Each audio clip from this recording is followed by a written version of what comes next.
कप्तान सूर्य कुमार यादव की अगुवाई में भारत ने फाइनल में न्यूजीलैंड टीम को 96 रनों से रौंदते हुए टी20 वर्ल्ड कप का ताज फिर से अपने नाम कर लिया। पहले बल्लेबाजी करते हुए भारत ने 255 रनों का पहाड़ जैसा स्कोर खड़ा कर दिया, जो टी20 वर्ल्ड कप फाइनल के इतिहास का सबसे बड़ा स्कोर बन गया। इसके बाद भारतीय गेंदबाजों ने मैदान पर ऐसा कहर बरपाया कि न्यूजीलैंड की पूरी टीम 19 ओवर में सिर्फ 159 रन पर ढेर हो गई। तेज गेंदबाज जसप्रीत बुमराह ने 4 ओवर में सिर्फ 14 रन देकर 4 विकेट लेकर कीवी बल्लेबाजों की कमर तोड़ दी, जबकि अक्षर पटेल ने 3 विकेट लेकर जीत को और आसान बना दिया। आपको बता दें कि न्यूजीलैंड ने टॉस जीतकर पहले गेंदबाजी करने का निर्णय लिया था। संजू सैमसन और अभिषेक शर्मा ने पहले विकेट के लिए धमाकेदार 98 रन जोड़े।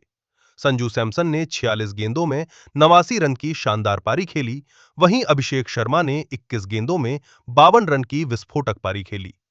आपको बता दें कि भारत ने लगातार दूसरी बार टी20 ट्रॉफी अपने नाम की है।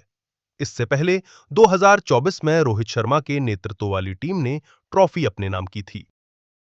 प्रधानमंत्री नरेंद्र मोदी ने एक्स हैंडल पर पोस्ट करते हुए लिखा, आईसीसी मेंस टी20 वर्ल्ड कप जीतने पर भारतीय टीम को हार्दिक बधाई। ये शानदार जीत असाधारण कौशल, दृढ़ संकल्प और टीम वर्क का प्रतीक है।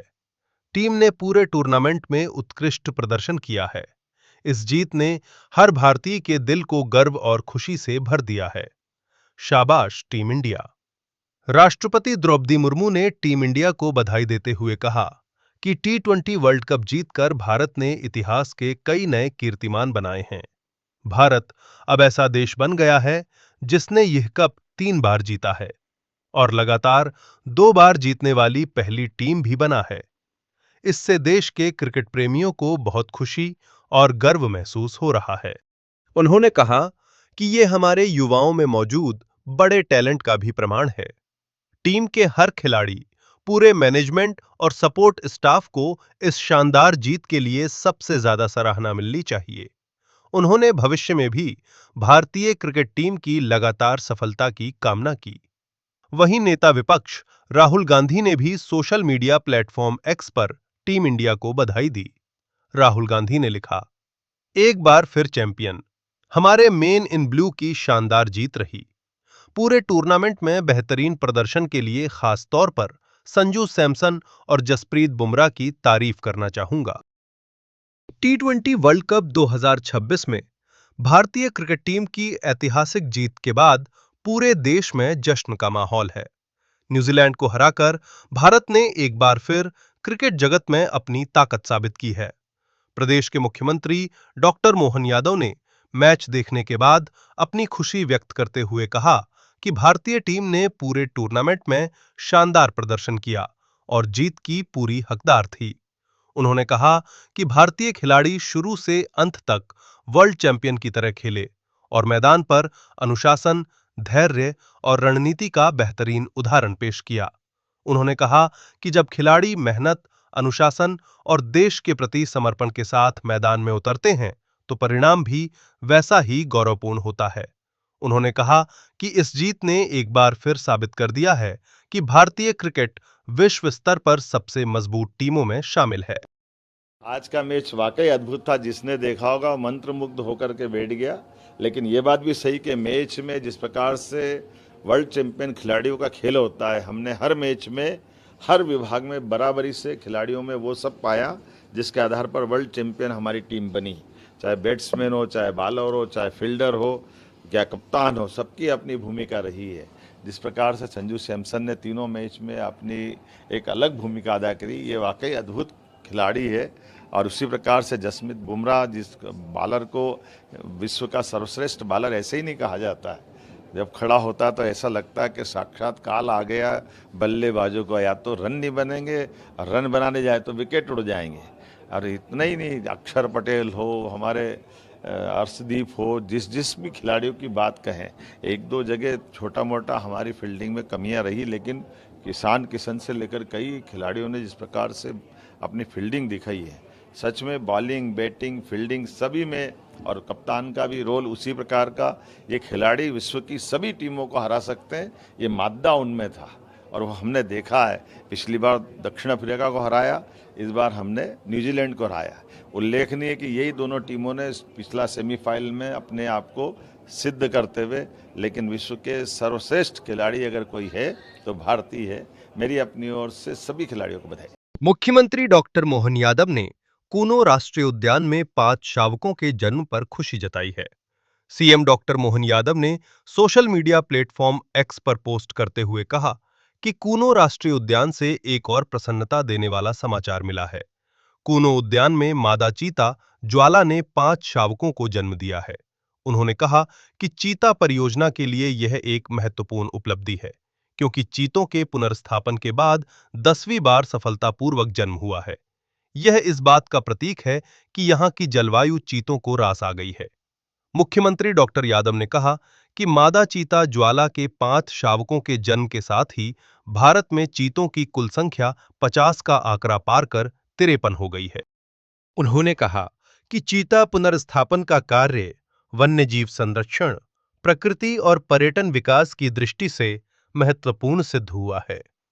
मध्य प्रदेश की पहचान अब चीतों के लिए अनुकूल घर के रूप में बन रही है। मुख्यमंत्री डॉक्टर यादव ने कहा कि वन्य जीव संरक्षण के लिए निश्चित ही यह एक गौरवपूर्ण क्षण है।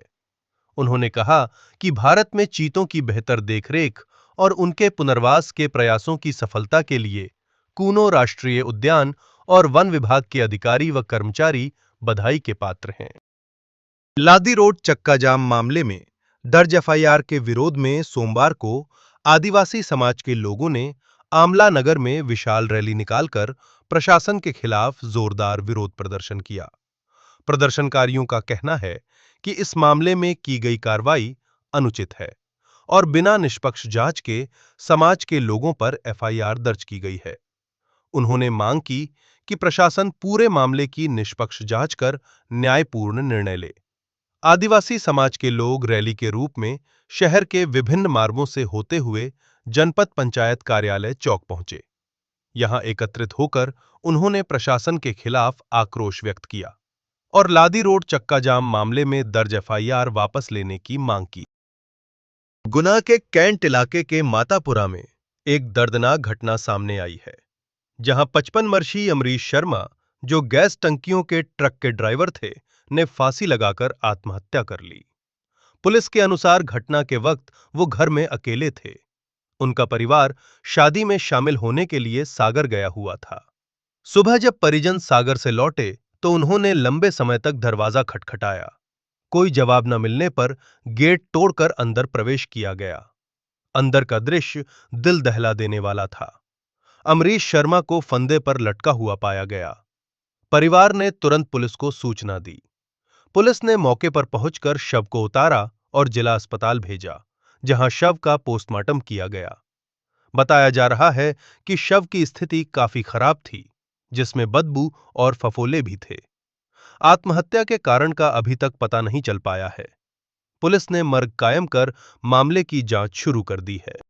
सागर जिले के केसली नगर के लिए ये वास्तव में गर्व का क्षण है।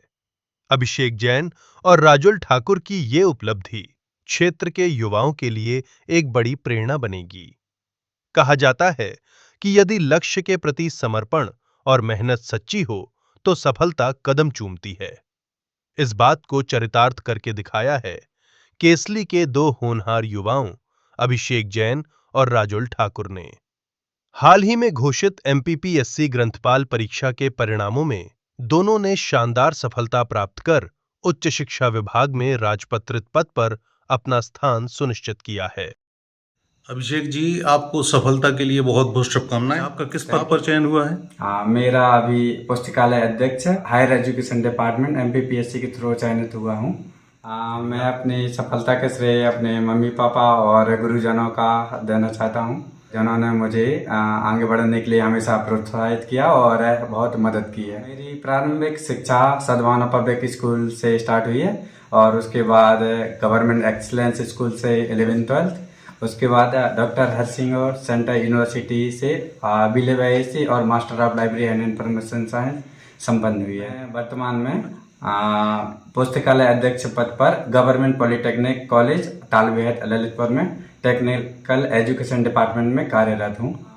जी तो पढ़ाई ने सब अपने यहाँ करी है और माने कोचिंग भी बहुत कम की है इनने सब बिल्कुल हम इन लोगों से कहते कि माने सो जाओ मानो जी और अपनी जगह से कितनी पढ़ा सकते हम तो सिलाई का काम करते हैं। अब जुटा तो नहीं पाए मानो जी अपने यहाँ कम स्थिति में पढ़े लिखे हैं हम बताएं। हाँ हम संसाधन इनको पूरी नहीं दे पाए हैं बाकी ये अपने आगे पढ़ाई की है मेहनत की है बहुत ज़्यादा नहीं और कुछ नहीं किया है इनने सिर्फ पढ़ाई पे ध्यान दिया है इनने। राजुल जी बहुत बहुत शुभकामनाएं। जी धन्यवाद। आपका किस पद पर चयन हुआ है?